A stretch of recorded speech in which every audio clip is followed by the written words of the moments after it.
अजय देवगन की भोला मूवी आज थिएटर्स के अंदर रिलीज हो चुकी है और इसके टीजर को देख के हाइप काफी ज्यादा बढ़ चुकी थी, लेकिन ट्रेलर देखने के बाद लगा कि नहीं, अपन रियलिटी में आते हैं। थोड़ा वाला ऐसे धक धक होने लगा था कि पिक्चर को एक जेनेरिक रीमेक बना के ना रख दे। और उसने क्या किया आगे बताएगा, मैं सब्र रखो थोड़ा। सबसे पहले इसके स्टोरी की बात कर लेते हैं। तो पिक्चर का main character played by Ajay Devgan 10 साल जेल में रहने के बाद बाहर आया है और उसने अपनी बेटी को आज तक कभी नहीं देखा। पहली बार मिलने के लिए वो जा ही रहा होता है, लेकिन पुलिस और ड्रग माफिया के लफड़े में अटक जाता है। बहुत बड़ी कॉन्स्पिरेसी हो रही है, चूहे बिल्ली का खेल चाली। और इस सब के बीच में भोला को एक लॉरी ट्रक सही सलामत 4 घंटों के अंदर एक पुलिस स्टेशन तक पहुंचाना है। ये सारी बातें सुनने के बाद अगर तुमको कुछ फेमिलियर वाली फीलिंग आ रही है तो सेम एग्जैक्ट स्टोरी है कैथी मूवी की, और भोला उसका ऑफिशियल रीमेक है। लेकिन इस हिंदी मूवी के अंदर कुछ चेंजेस जरूर किए हैं। उसको 2 कैटेगरीज में हम लोग डिवाइड कर सकते हैं। पहला, इसके अंदर दिखाई गई दुनिया को और एक्सपांड करने के लिए, फ्रेंचाइज को आगे बढ़ाने के लिए भोला के पास्ट को ऑडियंस के सामने दिखा दिया है, जिससे इस मूवी का पार्ट 2 सेटअप होता है और ये चीज मूवी के अंदर कुछ हद तक काम करती है। लेकिन सेकंड कैटेगरी का जो चेंज है वो है इसके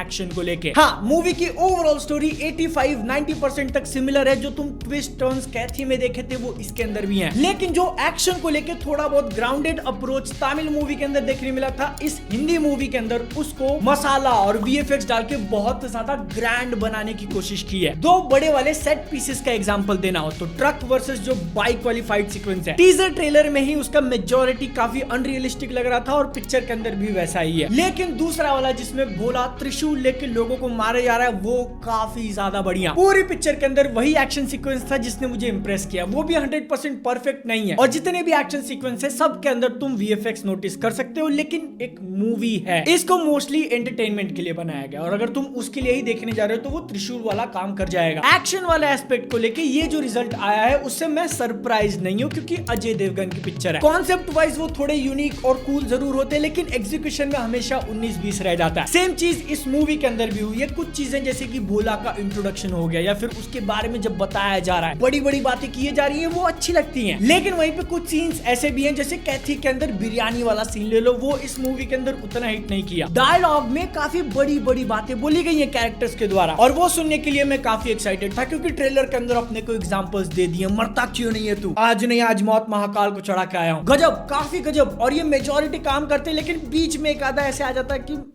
सच में ये बोला उसने। दीपक दोबरिया का transformation from puppy to this काफी ज्यादा कमेंडेबल, लेकिन उनके कैरेक्टर की राइटिंग कैथी मूवी से काफी डिफरेंट है और जिस टाइप का परफॉर्मेंस उन्होंने उसके ऊपर दिया है वो 100% तो मेरा माइंड ब्लो नहीं किया, लेकिन बहुत इजी तरीके से वो नवाजुद्दीन सिद्दीकी फ्रॉम हीरोपंती 2 हो सकता था। थैंक गॉड नहीं हुआ, क्योंकि पिक्चर के अंदर एक सीन आएगा जिसमें वो हाथ बंधे हुए हैं और रोने की एक्टिंग कर रहे हैं, काफी कड़क। तबू का जो रोल है मूवी के अंदर मैं थोड़ा ज्यादा एक्सपेक्ट कर रहा था। अब उनके ऊपर फोकस करने का एक आधा ही सीन है पिक्चर के अंदर जिसमें वो अपना पास्ट एक्सप्लेन करती हैं, लेकिन रोल की जितनी डिमांड थी उतना उन्होंने और अजय देवगन ने अच्छी तरीके से निभाया है। अब आ जाते हैं पिक्चर को लेके मेरी सबसे बड़ी कंप्लेन, इसको 3D में क्यों बनाया। आंसर अगर मुझे खुद देना हो तो बहुत सारे लोग आजकल वेट कर जाते हैं कि पिक्चर OTT पे आएगी तो देखेंगे। उनको और जनरल ऑडियंस को थिएटर में लाने के लिए एक एक्स्ट्रा एक्सपीरियंस का लेयर प्रोवाइड करना है। इतने बड़े स्केल वाले एक्शन को प्लान किया जिसमें कैमरा ऐसे ऐसे घूम के जा रहा है, गाड़ियां हवा में उड़ रही हैं, तो वो 3D में देखना काफी अच्छा लगेगा ना। मैं अपने एक्सपीरियंस की बात करूंगा और जिस थिएटर में गया था, जो 3D का चश्मा मैंने पहना था, आधी पिक्चर बिना उसके देखी है मैंने, क्योंकि मेजॉरिटी मूवीज इंक्लूडिंग भोला उनको 3D में शूट नहीं किया जाता। नॉर्मल ऐसे शूट करेंगे और बाद में पोस्ट प्रोडक्शन सॉफ्टवेयर का यूज करके उसको 3D में बनाएंगे। बहुत बार मैं थिएटर में देखने गया हूं तो कभी चश्मे पे स्क्रैच होता है, कभी स्मज होता है, ठीक से दिखता नहीं। भोला के साथ ऐसा कुछ नहीं हुआ, लेकिन मूवी के अंदर ऐसे सीन्स जहां पे या तो कैमरा या फिर सीन के अंदर बहुत सारी चीजें हिल रही हैं। एग्जांपल के लिए पेपर के बीच में जो फाइट चल रही है वो ले लो, फोकस बीच में लोगों के ऊपर है, लेकिन साइड में जो पेपर हिल रही है वो चश्मा लगाने के बाद भी बिना चश्मे जैसी दिख रही है, जिसके कारण मूवी के पहले 15 मिनट में ही मेरी आंखें भारी होने लगी थी और सिर दुखने लगा। थिएटर वालों की गलती है या फिर मूवी को 3D में कन्वर्ट करते टाइम कुछ लफड़ा हुआ है, मुझे नहीं पता, लेकिन मेरा जो एक्सपीरियंस था वो यही है, जिसको लेके अब तो मैं सिर्फ इतना ही बोलना चाहूंगा कि इसको 3D में बनाने के बदले वो पैसा अगर VFX के ऊपर खर्चा कर देते तो और ज्यादा बेटर होता। बैकग्राउंड म्यूजिक रवि बसरूर ने दिया, जिनका काम तुमने KGF केजीएफ के अंदर भी सुना है। इस मूवी के अंदर भोला का जो मेन थीम है वो काफी बढ़िया और जो हाइप वाले सीन्स आते हैं उसको और हाइप करता है। लेकिन इस म्यूजिक को मिक्स किसने किया पता नहीं। इंटरवल के 5 मिनट पहले एकदम से जो स्विच मारा जाता है मैं बोला कि पिक्चर कट गई क्या बीच में से। ओवरऑल अगर फाइनल थॉट देने हो भोला 3D मूवी के ऊपर तो इसके अंदर कुछ चीजें हैं जो काम करती हैं। इसकी स्टोरी जो बाप बेटी का इमोशनल वाला एंगल है, वो त्रिशूल वाला फाइट सीक्वेंस, कुछ डायलॉग, लेकिन ऐसी भी चीजें हैं जिनको और बेटर किया जा सकता था। तो तुमको ये भोला मूवी थिएटर के अंदर देखना है या नहीं? कैथी तुमने पहले से देखी है तो स्टोरी और उसके जो ट्विस्ट है वो तुमको पहले से पता है। दोनों में से अगर किसी एक मूवी को दूसरी बार देखना है तो मैं कैथी को चूज करूंगा, क्योंकि उसके अंदर जो सस्पेंस और जो थ्रिल मिलता है वो इस भोला मूवी के अंदर उतना नहीं था। लेकिन अगर तुमने कैथी नहीं देखी, तुमको इसकी स्टोरी नहीं पता और तुम्हारा मन कर रहा है कि थिएटर में जाके डायरेक्ट भोला देख लो, तो जाके देख सकते हो। ये इकलौता ही सिनेरियो है जिसके अंदर मैं भोला मूवी को थोड़ा बहुत रेकमेंड कर सकता हूँ। मूवी खत्म जरूर एक इंटरेस्टिंग नोट पे होती है और वहां से वो लोग कंप्लीटली डिफरेंट कर सकते हैं, लेकिन वो बनेगी नहीं बनेगी फ्यूचर में जाके पता चलेगा। अब क्या पता चलने वाला है? तुमने चैनल को सब्सक्राइब किया है नहीं? कर दो। Thank you. चैनल की एक और इंटरेस्टिंग वीडियो ये रही, इंस्टाग्राम का लिंक ये रहा। मैं मिलता हूँ अगली वीडियो में। जय हिंद, वंदे मातरम।